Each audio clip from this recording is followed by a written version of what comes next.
Ce que je trouvais anormal en moi est devenu ce que je trouve le plus normal aujourd'hui. Ce qu'on a toujours voulu nous faire oublier, c'est la chose dont je me force à me rappeler chaque jour et chaque nuit. Bienvenue dans notre monde, un monde qui nous pousse à croire au matériel, à nous lever tôt le matin pour rentrer tard le soir, à passer notre vie à 80% du temps avec des gens qu'on ne peut même pas supporter, mais à qui on devra sourire plus qu'à ceux qu'on aime, car ceux qu'on aime, eux, on devra les faire passer au second plan. Notre monde ne nous laisse pas le temps de nous exprimer, il nous dicte comment le faire.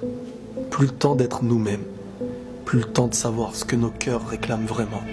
Au contraire, il crée dans notre cœur l'éloignement de tout ce qui pourrait le nourrir, de l'enfance à l'âge adulte, des maîtres d'école aux plus grands patrons d'entreprise. Aucun d'entre eux ne t'aidera à être heureux. Ils t'expliqueront simplement comment réussir sur Terre selon eux. Ils sont l'école du matériel. Pour survivre, c'est une école nécessaire. Mais malheureusement, on en oublie l'essentiel. Aujourd'hui, tu dois t'adapter et te soumettre. Sinon, tu ne mangeras pas à ta faim.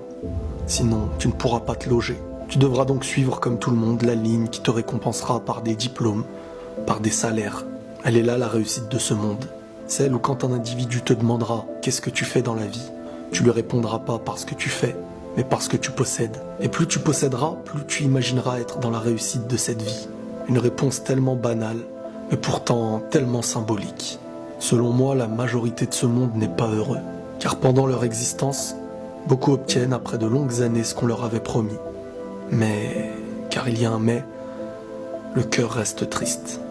Du moins, parfois l'illusion nous fait croire qu'il est heureux. Mais la moindre épreuve, le plus petit silence, le fait de se retrouver seul, lui rappelle son état.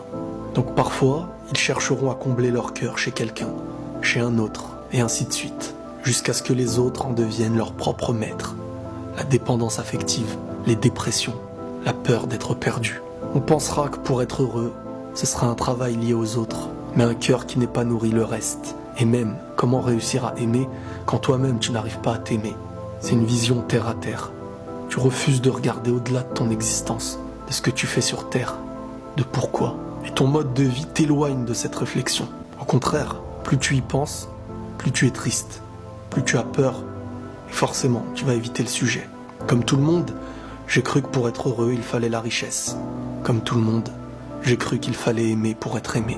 Comme tous ceux qui ont tout obtenu, j'ai compris qu'à un moment il manquait quelque chose, et que ça valait bien plus que toutes ces choses. La vie de beaucoup se résume à une comparaison, à avoir la chance de posséder toute l'eau du monde, sans en avoir ne serait-ce qu'un petit bocal pour la contenir. Pour être heureux, il faut le comprendre et le nourrir. Nous sommes dans un monde où la femme et l'homme se nourrissent tous les deux de fruits, jour et nuit, en les cueillant à travers tous les arbres du monde entier. Mais si cet arbre en donne de beaux fruits, c'est qu'il en possédait le bon engrais. Le cœur, c'est pareil. S'il n'a pas son engrais, il ne peut être heureux. Il ne peut pas vivre. Aucun arbre ne peut donner de fruits s'il n'est pas nourri des seules choses qu'il réclame. Les douleurs peuvent toucher les hommes, mais elles n'en restent que secondaires.